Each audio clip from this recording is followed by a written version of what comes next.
अस्सलाम वालेकुम वीवर्स। अभी मैं हूँ श्रीनगर में और श्रीनगर की ये है हज़रत ज़ैनुद्दीन रहमतुल्लाह अलैह की दरगाह शरीफ। और पीछे की तरफ जो आप देख रहे हैं वो आपकी याद में एक बनाई गई मस्जिद है।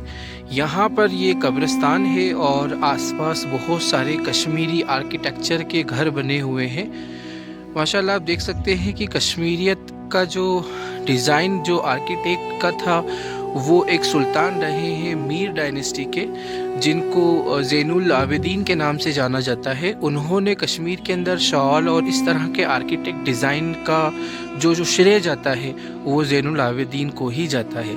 यहाँ पर आप देख सकते हैं कि पूरे कब्रिस्तान के अंदर हर एक जो यहाँ पर दफन हुए हैं उनकी कब्र के ऊपर नंबर प्लेट वगैरह लगी हुई, उनकी नाम और उनकी इंफॉर्मेशन दी गई है। और बाकी बहुत सारे घर ऐसे हैं जो अभी फ़िलहाल टूट चुके हैं, ख़राब हो चुके हैं। आइए मैं आपको अंदर की तरफ लेकर जाता हूँ जहाँ पर सरकार ज़ैनुद्दीन रहमतुल्लाह अलैह का रोज़ा मुबारक है और उनके साथ में उनके मुरीदीन और ख़ानदान के लोगों के भी मज़ार हैं। तो आइए मैं आपको अंदर लेकर चलता हूँ। और दोस्तों, आप जो सामने की तरफ से देख रहे हैं ये ग्रीन कलर का दरवाज़ा, यहाँ से बाहर की तरफ जाते हैं और फिर आप रहमतुल्लाह अलैह के मज़ार की ज़ियारत हम कर सकते हैं। तो आइए मैं आपको उस तरफ लेकर जाता हूँ जहाँ पर आप रहमतुल्लाह अलैह के ख़ानदान और आपके मुरीदीन के भी मज़ार हैं।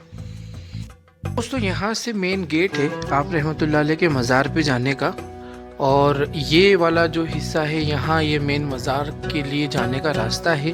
और यहाँ से हम लोग कब्रिस्तान की तरफ जाते हैं जो मैं आपको आप रहमतुल्लाह अलैह के मज़ार की ज़ियारत करा रहा था। तो ये कब्रिस्तान वाला हिस्सा है और यहाँ से ये आप रहमतुल्लाह अलैह का मज़ार है। हम अंदर की तरफ आते हैं दोस्तों, तो आप रहमतुल्लाह अलैह के मज़ार का कुछ इस तरह से इंटीरियर है, पूरा लकड़ी का यहाँ पर अंदर की तरफ से डिज़ाइन किया हुआ है। और यहाँ पर चारों ओर आप घूम कर आ सकते हैं, आप रहमतुल्लाह अलैह के मज़ार के यहाँ पर फातिहा पढ़ सकते हैं। अंदर से अगर मैं आपको दिखाऊं तो यहाँ जैसा कि मैं आपको बता रहा था कि आपके ख़ानदान के लोगों के भी मज़ार हैं, तो अंदर कुछ इस तरह से मैं आपको दिखाता हूँ। तो दोस्तों, ये है आप रहमतुल्लाह अलैह का मज़ार और आप ही के मज़ार के साथ में आपके कुछ मुरीदीन और ख़ानदान के लोगों के भी मज़ार हैं। इस तरह से यहाँ पर कश्मीरी जो हैं वो सूफ़े इकराम के बहुत ज़्यादा चाहने वाले रहे हैं। और जो पहले सुल्तान थे रिंचन, वो जिन्होंने इस्लाम कबूल करा था, वो आप एक बुज़ुर्ग रहमतुल्लाह अलैह के हाथों के ज़रिए ही, उनके दस्तबंदी के ज़रिए ही उन्होंने इस्लाम कबूल किया था।